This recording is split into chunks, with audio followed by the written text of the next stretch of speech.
Dr. Elena Vasquez stepped off the transport shuttle and looked around the massive docking bay of Research Station Kepler 442b. The metal walls stretched high above her head, and strange alien ships sat in organized rows. She clutched her research bag tighter and tried not to stare at the creatures moving around her. A tall being made of what looked like blue crystal walked toward her. Its body reflected the station lights, creating rainbow patterns on the floor. Each step made a soft chiming sound against the metal deck. "You must be the human," the creature said in perfect English, though its voice sounded like wind through caves. "I am Commander Vextar of the Krillian Defense Corps. Welcome to our research station." Elena nodded and tried to smile. "Thank you, Commander. I'm Dr. Elena Vasquez from Earth University. I study how different animals hunt and survive." Vextar's crystalline head tilted slightly. Elena could not read any expression on the alien face. "Yes, we read your file. Very basic work compared to what we do here. You will be working with our forensic biology team." As they walked through the station corridors, Elena saw more alien species than she had ever imagined. A group of tall, thin creatures with silver skin and large black eyes moved past them without looking her way. Their movements were smooth and fast like dancers. "Those are Zephyrians," Vextar explained when he noticed her watching. "They evolved from pack hunters on their homeworld. Very efficient predators. Dr. Silthes is one of them. She leads our bite pattern analysis team." They passed through another section where a massive creature sat at a workstation. It looked like a bear crossed with a rhinoceros, with thick gray skin and small red eyes. Its hands were huge but moved with surprising care over a delicate computer interface. "That is Security Chief Grimm," Vextar said. "His people, the Volthans, can bite through steel. They are excellent at understanding attack patterns from strong predators." Elena felt smaller with each step. Everyone here seemed bigger, stronger, or more advanced than humans. She had been excited when Earth received the invitation to join the Galactic Research Consortium. Now she wondered if it had been a mistake. They stopped at a small office near the end of a hallway. The room was barely large enough for a desk and chair. Through the single window, Elena could see the planet's surface far below. Strange purple plants covered rolling hills under an orange sky. "This will be your workspace," Vextar said. "Your assignment is to catalog bite marks and attack patterns in our forensic database. The work is important but not complicated. We thought it would be suitable for your skill level." Elena set down her bag and looked at the computer terminal. "What kind of bite marks?" "Evidence from crime scenes, animal attacks, and research incidents across the galaxy. We have samples from over 800,000 different species. You will organize them and check for data errors." After Vextar left, Elena sat alone in the tiny office. She activated the computer and started reading through the assignment files. The database was huge. Each entry contained detailed measurements, photographs, and analysis reports. Most were written in languages she could not read, but the computer translated everything into English. The work seemed simple enough. "Look at bite marks, compare them to known species, and flag any entries that seemed wrong or incomplete." Elena had spent years studying predator behavior on Earth. She knew how to read the story that teeth marks told about an attack. Her first day passed quietly. She worked through dozens of entries, noting small errors and inconsistencies. During lunch, she sat alone in the station's cafeteria. The other researchers gathered in groups, speaking in their own languages. A few looked at her with what seemed like curiosity, but no one approached her table. Dr. Silthes walked past with a group of other Zephyrians. Elena heard one of them say something that made the others laugh. She did not need a translation to know they were talking about her. Over the next few days, Elena settled into a routine. She arrived early, worked through bite pattern entries, and left when the day shift ended. The alien researchers continued to ignore her. In meetings, her suggestions were politely dismissed or simply overlooked. "Perhaps the human does not understand our advanced classification systems," Dr. Silthes said during one team briefing. "On her world, they only have a few dangerous species. Here, we deal with apex predators from across the galaxy." Elena wanted to point out that Earth actually had a huge variety of predators, but she stayed quiet. She had learned that speaking up only brought more condescending explanations about how much more advanced alien science was, compared to human knowledge. Still, as she worked through the database, Elena noticed things, small details that did not match up. Bite patterns attributed to certain species that seemed slightly wrong. Measurements that fell outside normal ranges. She made notes but did not mention them to anyone. The other researchers saw her as a curiosity at best. Commander Vextar had made it clear that including humans in the exchange program was more about politics than science. Earth was the newest member of the consortium, and they needed to participate in something. Security Chief Grimm had asked her once why humans thought they could contribute to galactic research when they had only recently developed space travel. Elena had not known how to answer. Every other species on the station had evolved as apex predators or had advanced technology that Earth could not match. But Elena kept working. She organized bite patterns and studied attack data with the same careful attention she had used in her research on Earth. The work might be considered basic by alien standards, but she knew that details mattered. On Earth, missing a small sign of predator activity could mean death. As her second week on the station began, Elena looked out her office window at the planet below. Tomorrow they would be conducting surface research. She had been included in the mission, though mostly to carry equipment and take notes. Still, she was excited to finally do some field work. She had no idea that everything was about to change. The surface of Kepler 442b felt different under Elena's boots. The gravity was lighter than Earth's, making each step feel like a small bounce. The research team had landed in a valley filled with strange purple vegetation and orange rock formations that looked like giant mushrooms. Dr. Silthes led the group with confident strides. Her silver skin reflected the alien sun, and her large black eyes scanned the landscape with predatory focus. Behind her walked 3 other Zephyrians, their movements smooth and coordinated like a hunting pack. Security Chief Grimm followed at a distance, his massive form crushing small plants with each step. His thick gray skin showed no concern for the thorny vegetation around them. Commander Vextar brought up the rear, his crystalline body chiming softly as he walked. Elena carried the sample collection equipment and tried to keep up. She had been given the heaviest pack, though no one had said it directly. The other researchers moved with the confidence of apex predators exploring new territory. Elena felt like prey trying not to be noticed. The atmospheric readings show this area has been stable for thousands of years, Dr. Silthes announced. Perfect for finding established life forms. We should encounter several species that we can catalog for the database. The team stopped at a clearing where several large furry creatures grazed on the purple plants. They looked harmless enough, like oversized sheep with 6 legs and long, flexible necks. Their fur was a soft brown color, and they made gentle humming sounds as they ate. Fascinating, Vextar said, activating his scanner. They appear to be herbivorous mammals. The body structure suggests they evolved from smaller creatures that needed to reach high vegetation. Dr. Silthes approached the nearest creature with her sampling equipment. This should be simple. Basic herbivore, no defensive capabilities that I can detect. We will take tissue samples and document their behavior. Elena watched the creatures more carefully. Something bothered her about the way they moved. Their eyes were positioned differently than most herbivores she had studied. Instead of being on the sides of their heads for wide vision to watch for predators, these creatures had forward-facing eyes. That usually meant predator vision designed for tracking prey. Dr. Silthes, Elena called out. Maybe we should be more careful. I think. The human is nervous, one of the other Zephyrians said with amusement. On her soft world, even the herbivores are probably dangerous to her species. Dr. Silthes laughed, a sound like silver bells ringing. Do not worry, human. We have dealt with apex predators across the galaxy. These creatures could not harm a juvenile Zephyrian.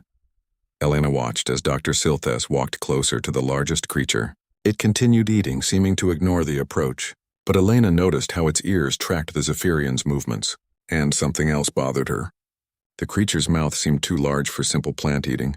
Please, Elena said again. Something is not right about their behavior. Security Chief Grimm snorted, a sound like rocks grinding together. Human, your species evolved from weak primates. You see danger everywhere because you were prey animals. These creatures show no aggressive postures. Dr. Silthes reached out toward the creature with her sampling tool. See, completely docile. This is why humans should not participate in advanced field research. They lack the instincts of true predator species. The attack happened so fast that Elena almost missed it. The creature's head snapped around with lightning speed. Its mouth opened impossibly wide, revealing rows of needle-sharp teeth arranged in a circular pattern. The gentle humming sound became a harsh shriek. Elena moved without thinking. Years of studying predator behavior on Earth had taught her to recognize the split second before an attack. She launched herself forward and tackled Dr. Silthes sideways just as the creature lunged. The creature's jaws snapped shut where Dr. Silthes had been standing. But Elena was not fast enough to escape completely. The creature's teeth caught her left shoulder and arm, sinking deep into her flesh. Pain exploded through her body as the creature tried to drag her away from the group.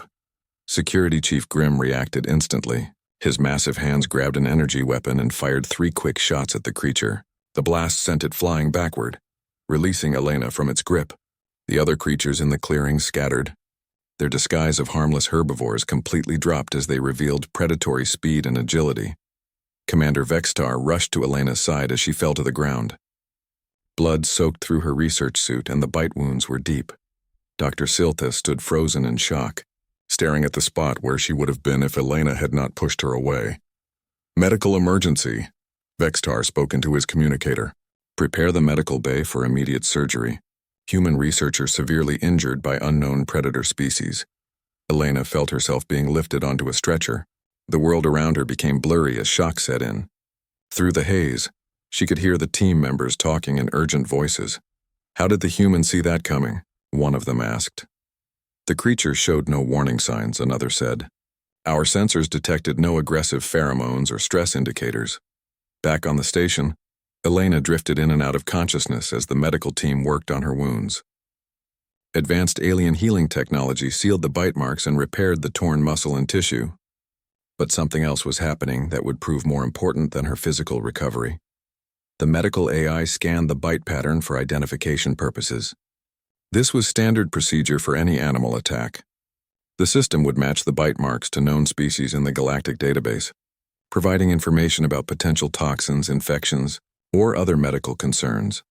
The computer worked through its vast files. Over 847,000 known predator species from across the galaxy were cataloged in its memory. The AI compared tooth spacing, bite depth, penetration angles, and wound patterns with mechanical precision. After several minutes, a message appeared on the medical screen that made the doctor pause and run the scan again. No match found. The Volthan doctor looked at the readout in confusion. That cannot be correct. Run full spectrum analysis again. The computer processed the data a second time, then a third. Each scan returned the same impossible result. The bite pattern did not match any known species in the Galactic database. Dr. Silthes arrived at the medical bay as Elena's surgery finished. Her silver skin looked pale and her usual confident demeanor was shaken. How is she? Silthes asked quietly. She will recover, the doctor replied. But we have a problem. The bite pattern is not in our database. We cannot identify the species that attacked her. Commander Vextar joined them, his crystalline form reflecting the bright medical lights. That is impossible. Our database contains every known predator in the galaxy. It has been compiled over thousands of years of exploration. Nevertheless, the doctor said, the computer cannot identify these bite marks. They match no known evolutionary pattern or dental structure in our records.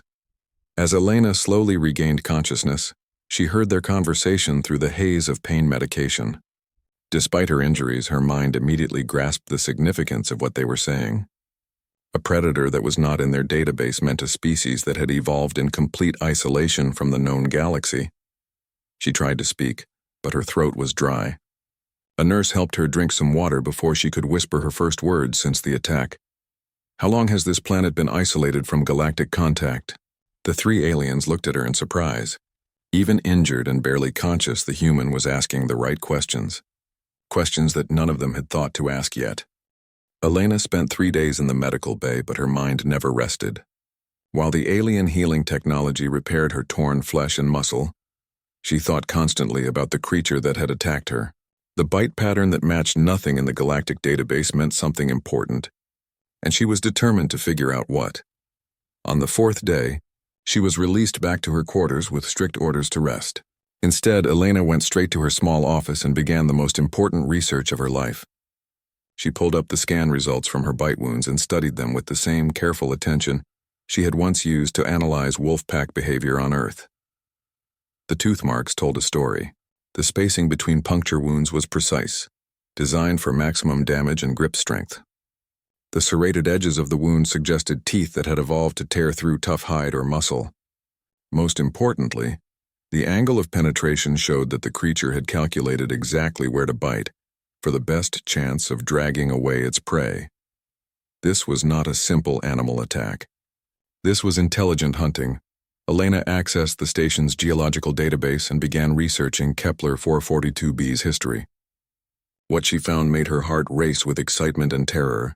The planet had been surrounded by a massive asteroid field for over 65 million years.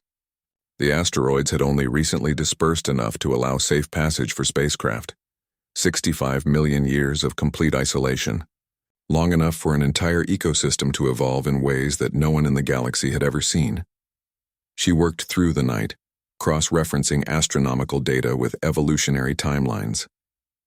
When Commander Vexitar found her at her desk the next morning, Elena had dark circles under her eyes but a stack of printouts covered in notes and calculations.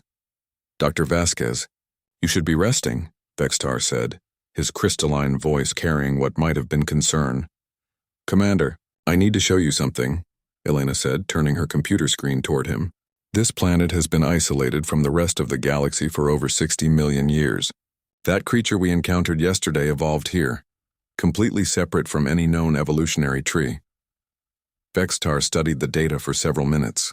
His reflective surface seemed to dim as he processed the implications. "You are suggesting that the entire ecosystem of this planet developed independently?" "Not just independently," Elena said. "Look at the attack pattern. That creature was not acting on simple predator instincts. It was using camouflage and tactical thinking. It had learned to mimic harmless herbivores to get close to prey. That requires intelligence." Elena pulled up more data from her research. "I accessed the station's incident reports from the past year. 3 research teams have reported equipment failures on this planet. 2 explorers went missing in different locations. A supply drone crashed for unknown reasons. Everyone assumed these were accidents or technical problems." She highlighted sections of each report. "But look at the details.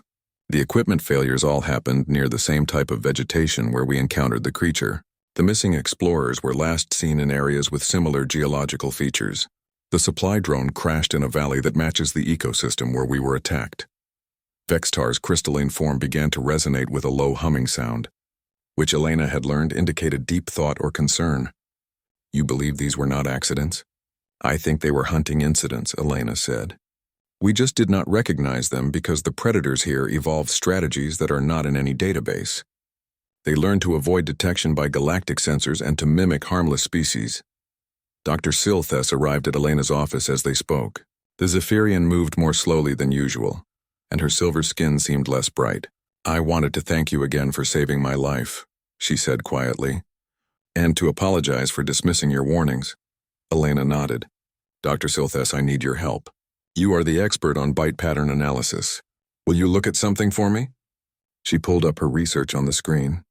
"While I was cataloging entries in the forensic database, I found 17 cases where bite patterns did not quite match the attributed species.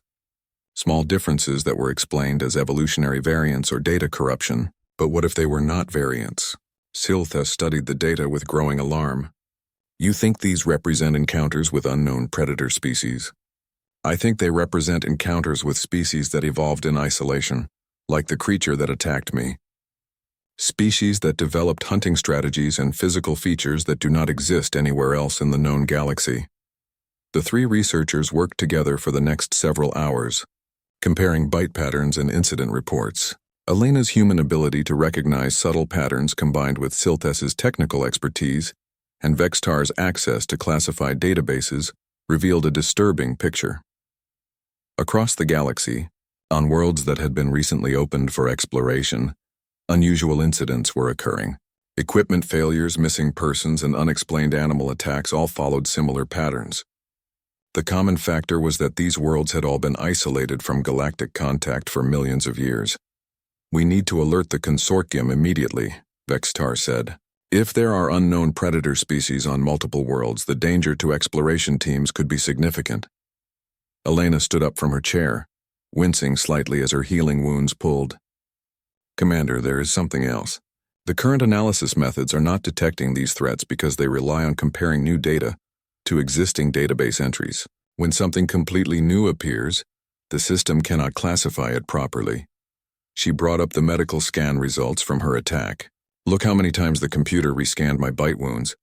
It was looking for a match that does not exist. We need a new approach that can identify unknown predator patterns instead of just cataloging known ones. Silthes tilted her head in the way Zephyrians did when processing new concepts. What kind of approach? Elena had been thinking about this question since she first saw the scan results. On Earth, humans evolved alongside dozens of different predator species. We learned to survive not by being stronger or faster, but by being better at recognizing hunting patterns and predator behavior, even from species we had never encountered before. She activated a new program on her computer. I want to combine human pattern recognition abilities with the computational power of galactic databases. Instead of just comparing bite marks to known species, we analyze the hunting strategy and behavioral patterns behind the attack. The concept was simple, but revolutionary. Rather than asking what species made these bite marks, the new system would ask what kind of hunting behavior do these bite marks represent. Human intuition could identify predator strategies that had never been documented, while alien technology could process and catalog the information for future reference. This is why humans were included in the exchange program, Vextar said suddenly, not because of your technology or physical abilities, but because you think differently about survival. Elena smiled despite her exhaustion. Every species in the consortium evolved as apex predators, or developed advanced technology to dominate their environments. Humans evolved as prey animals who got very good at not being eaten. We learned to recognize danger patterns that apex predators might overlook, because they never needed those skills. As word of Elena's discovery spread through the station, the attitude toward human participation in galactic research began to change. The species that everyone had considered weakest might be the only one capable of identifying threats that could destroy exploration teams across the galaxy. But first, they needed to test Elena's new analysis system, and the perfect testing ground was waiting for them on the planet below, where unknown predators had evolved hunting strategies that no one in the galaxy had ever seen. Elena's new analysis system took 3 weeks to build. She worked with the station's best programmers to create software that could combine human intuitive pattern recognition with alien computational power. The result was unlike any forensic tool the galaxy had ever seen. Instead of simply comparing bite marks to database entries, the system analyzed hunting strategies, attack patterns, and predator behavior. Elena taught the computer to ask the same questions she would ask when studying a new predator. How does it hunt? What advantages does it seek? How does it approach its prey? The first test came from Elena's own bite wounds. The system analyzed the attack pattern and provided a behavioral profile that made Security Chief Grimm grunt with approval. Ambush predator. High intelligence uses camouflage and mimicry to approach prey, he read from the screen. Calculates optimal bite placement for maximum damage and control. Demonstrates pack awareness and coordinated retreat patterns. Dr. Silthes ran the system on several of the anomalous database entries that Elena had flagged. Each one revealed hunting strategies that did not match any known galactic species.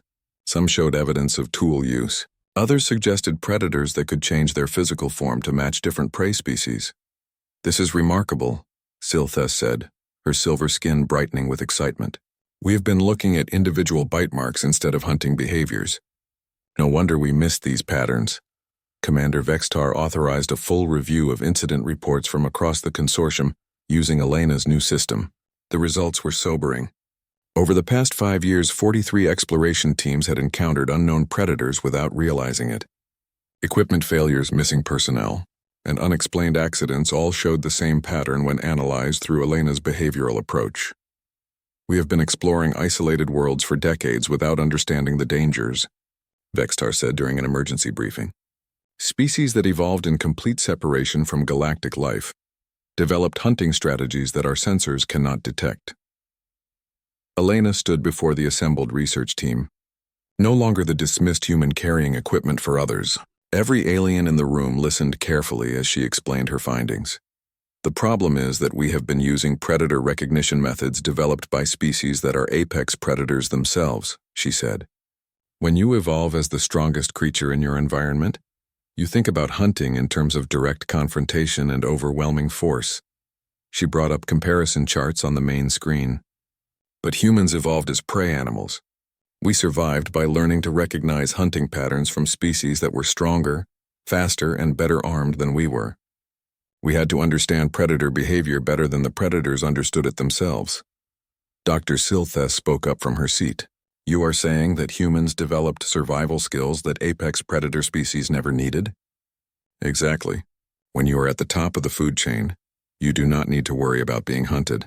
But when you are prey, recognizing predator behavior becomes the difference between life and death. Elena switched to a new slide showing Earth's evolutionary history. Humans shared their planet with saber-toothed cats, giant bears, wolves, crocodiles, sharks, venomous snakes, and dozens of other predator species. We survived not by fighting them, but by being better at predicting their behavior than they were at hunting us.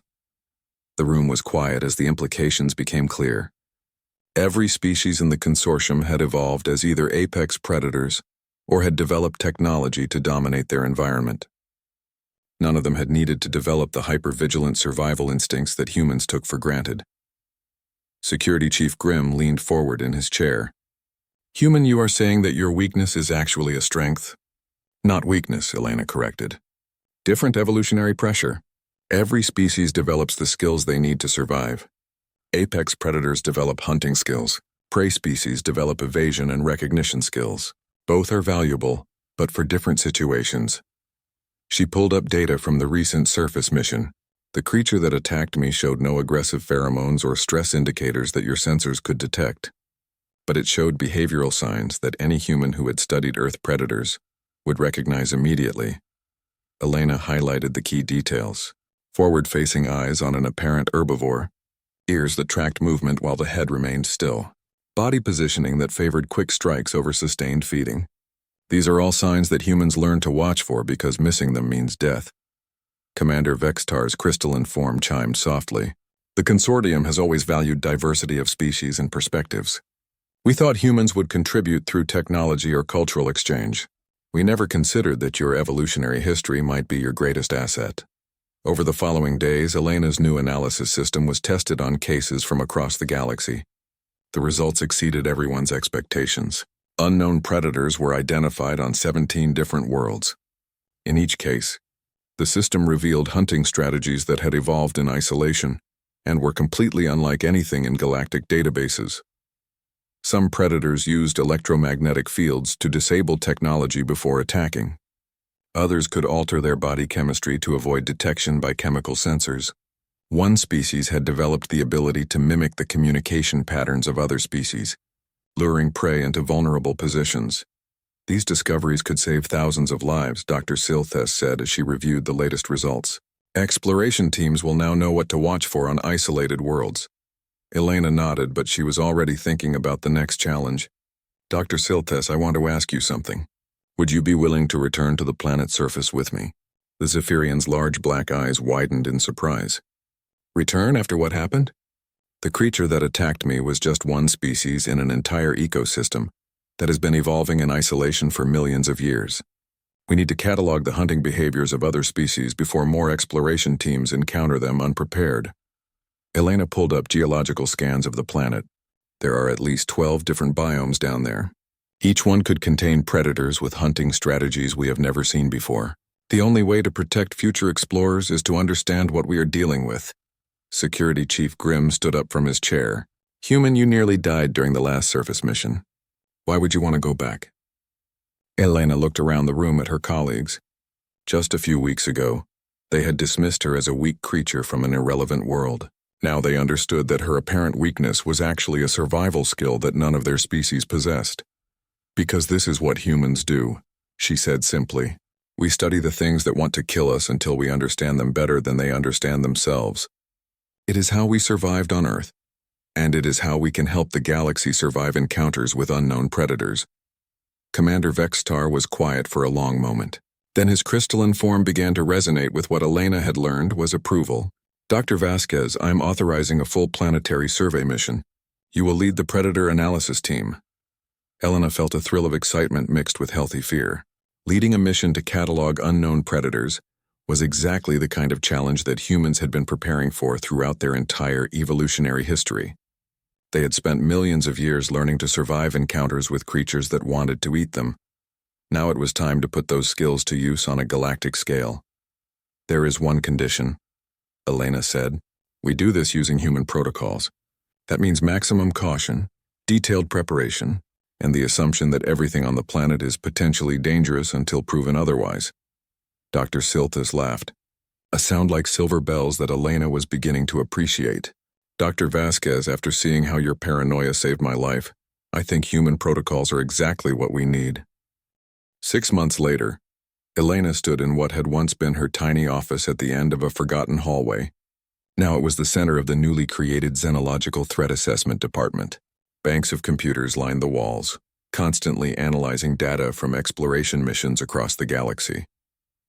A team of researchers from 12 different species worked under her direction, applying human survival instincts to galactic exploration protocols. The planetary survey of Kepler 442b had been a complete success. Elena's team had cataloged 47 different predator species, each with hunting strategies that had never been seen before in galactic databases. More importantly, they had developed safety protocols that allowed exploration teams to work safely on isolated worlds. Dr. Silthus approached Elena's desk, carrying a data pad with the latest mission reports. The Zephyrian had become Elena's closest collaborator, combining her species' analytical precision with human pattern recognition in ways that neither could achieve alone. "The survey team from Tau Ceti just submitted their report," Silthus said. "Using your behavioral analysis protocols, they identified 3 unknown predator species before making surface contact. No injuries, no equipment losses." Elena smiled as she reviewed the data. Each successful mission proved that human evolutionary experience could save lives across the galaxy. The fear-based survival instincts that had made humans seem weak were actually the exact skills needed to explore dangerous unknown worlds. Security Chief Grimm entered the office carrying a massive data crystal. His gray skin showed signs of recent healing from what looked like claw marks. "The mining operation on Vega Prime sent this," he said, setting the crystal down carefully. "They encountered something that their weapons could not stop. They need analysis before they continue operations." Elena loaded the crystal into her computer and began reviewing the incident reports. The mining team had encountered creatures that seemed to phase in and out of solid matter, making them nearly impossible to target with conventional weapons. Several miners had been injured by attacks that appeared to come from empty air. "Phase predators," Elena said after studying the attack patterns. "They have learned to exist partially outside normal space-time to avoid detection and attack. The bite marks show they target nervous system junction points for maximum neural disruption." She pulled up comparison data from Earth's fossil record. There are similar adaptation strategies in some Earth species that use camouflage and timing to approach prey. "The principle is the same, just applied with more advanced evolutionary development." Grimm grunted in approval. "Your analysis protocols are becoming standard equipment for all consortium exploration missions. The survival rate for first contact situations has improved by 60% since implementation." Commander Vextar joined them in the office, his crystalline form reflecting the light from multiple computer screens. "Dr. Vasquez, the Consortium Council has approved your proposal for the Advanced Threat Recognition Academy. You will train exploration teams from all member species in human survival protocols." Elena felt a deep satisfaction at the news. The academy would teach alien explorers to think like prey animals when approaching unknown worlds. It seemed ironic that the galaxy's apex predator species needed to learn survival skills from humans, but the results spoke for themselves. "Commander, there is something else I want to discuss," Elena said. "My analysis of recent exploration data suggests we are going to encounter more than just isolated predator species. Some of the hunting behaviors I am seeing indicate tool use and complex social structures." She brought up a star map showing recent exploration targets. "These worlds have been isolated for different lengths of time. Some for millions of years, others for much longer. We could be approaching first contact situations with entire civilizations that developed independently from galactic society." Vextar's crystalline form dimmed slightly. "You believe we may encounter unknown intelligent species?" "I believe we may encounter species that are just as intelligent as any consortium member, but with completely different approaches to technology, society, and survival. If they evolved as predators on isolated worlds, Their first response to contact may be to evaluate us as potential prey. Elena pulled up her analysis of attack patterns from the most recent incidents. Look at these coordination patterns. These are not simple animal attacks. They show tactical thinking, planned ambushes, and adaptive strategies that suggest intelligence equal to or exceeding any species in the consortium. Dr. Silthes studied the data with growing concern. If that is true, then standard first contact protocols could be extremely dangerous. We approach new species assuming they will be interested in peaceful communication. Exactly, Elena said. But if a species evolved in complete isolation, they may see any unknown entity as a potential threat or food source. We need to develop contact protocols that account for predatory intelligence. Elena had been working on this problem for months. The solution required thinking like both predator and prey simultaneously. How do you approach an unknown intelligent predator species without triggering their hunting instincts, while also protecting yourself from attack? The key is understanding that intelligence does not automatically mean peaceful intentions, she explained. On Earth, humans developed intelligence as a survival tool. These isolated species may have developed intelligence as a hunting tool. Both approaches create advanced minds, but with very different priorities. Commander Vextar authorized Elena to expand her department to include first contact specialists and xenopsychologists. The new team would develop protocols for approaching unknown intelligent species that had evolved as predators. Over the following weeks, Elena worked with experts from across the consortium to create what they called the Predatory Intelligence Contact Protocols. The procedures assumed that any unknown species could be both intelligent and dangerous, requiring careful observation and gradual approach rather than direct communication attempts. The first test came sooner than expected. A deep space exploration vessel detected artificial structures on a world that had been isolated behind a nebula for over 100 million years. The structures showed clear signs of intelligence, but also what appeared to be hunting blinds and prey processing facilities. Elena's team prepared for humanity's first role as leaders in a galactic first contact mission. The irony was not lost on her. The species that had been dismissed as weak and inexperienced was now training apex predators how to survive encounters with unknown civilizations. Dr. Vasquez, Commander Vextar said as the mission briefing concluded, 6 months ago you were cataloging bite marks in a storage room. Now you are leading the most important exploration mission in consortium history. How do you feel about this change? Elena looked around the briefing room at the assembled team. Zephyrians, Volthans, Krillians, and half a dozen other species that had once dismissed humans as irrelevant were now depending on human survival instincts to keep them alive. Commander, this is exactly what humans have always done. We study the things that want to kill us until we understand them better than they understand themselves. The only difference is that now we are doing it for the entire galaxy. She stood up and faced her team. Remember, we are not going to this world as conquerors or diplomats. We are going as students, learning to understand a predatory intelligence that has had 100 million years to perfect its hunting strategies. Stay alert, trust your instincts, and never forget that being prey can be just as valuable as being predator. As the team prepared for departure, Elena reflected on how much had changed. The galaxy's perception of humanity had shifted from seeing them as weak to recognizing them as uniquely qualified for the most dangerous aspects of exploration. Human paranoia, pattern recognition, and survival instincts were now considered essential tools for galactic exploration. But Elena knew that the real test was still ahead. They were about to encounter a species that had spent 100 million years evolving in complete isolation. Whatever they found on that world would be unlike anything the galaxy had ever seen. And for the first time in galactic history, humans would be leading the way into the unknown, armed with nothing but the survival skills that had kept them alive on a world where everything wanted to eat them. It was exactly where they belonged.